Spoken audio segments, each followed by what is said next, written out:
each of the factors influence the other factors. So I think that's what you should be looking at. And that's part of that holistic integrated periodization process that we move towards these days. Yeah, I think. Do you want to explain that a bit more for people who probably haven't heard it? Yeah, so how you actually apply that more holistic periodization approach. Yeah, so periodization is sort of the integration of training tasks across time to reach very specific goals and events. So it's organizing your training across time. So it's your big long-term picture, right? Rather than sort of the small micro pictures. And, historically we may have just thought of that as the training side of things, but more contemporarily, we're looking at things like how recovery fits in, how nutrition fits in, how skill acquisition fits in to that periodization process.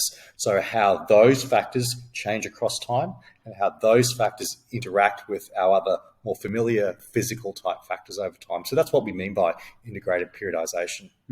Yeah, I know Greg Haff often used to talk about it, something I definitely agree with, where people confuse periodization with programming, where, it's essentially trying to give you some organization of stresses over time.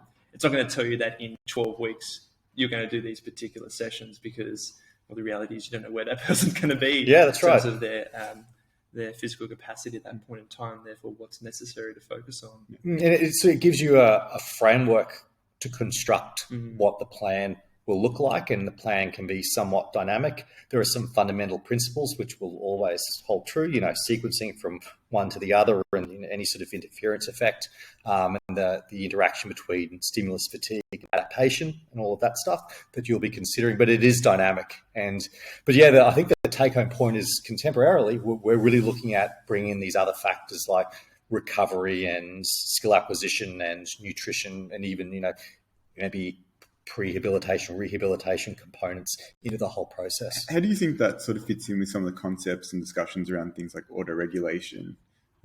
Obviously, I think it works more in individual sports. I think that probably becomes an enormous challenge for practitioners in a team setting.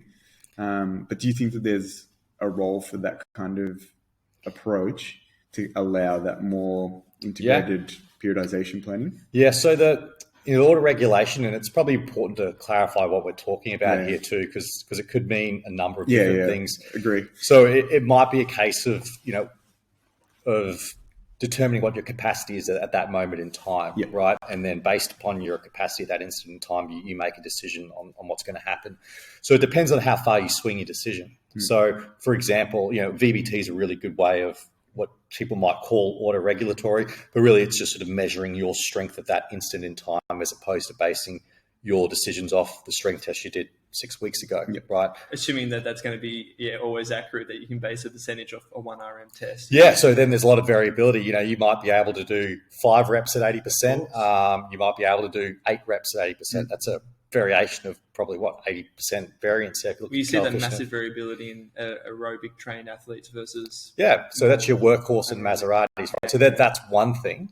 That's an issue with percentage based training, but but there's issues with everything.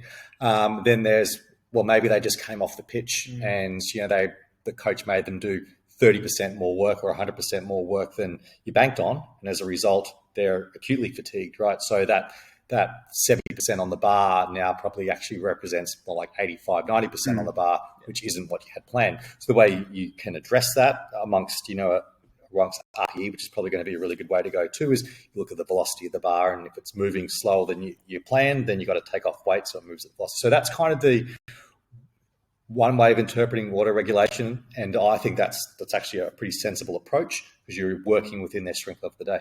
But here's the problem: is if you go change the whole program as a result of that. If you go now, because you're fatigued, we're going to do hypertrophy, not power, or we're going to do power, not hypertrophy, or something like that. That's a problem, right? Yeah, and I think that's one of the things that we notice with people, particularly idiot physios, pulling people out of stuff because of things like that, where they're like, oh, you hit your kilometers, so you're doing this, or you're not doing this. Or you didn't hit your kilometer, so we're going to go make you run. Like I heard a story recently of someone hurting themselves. I think it was actually just a news report. Someone hurting themselves in the post-game top-up running.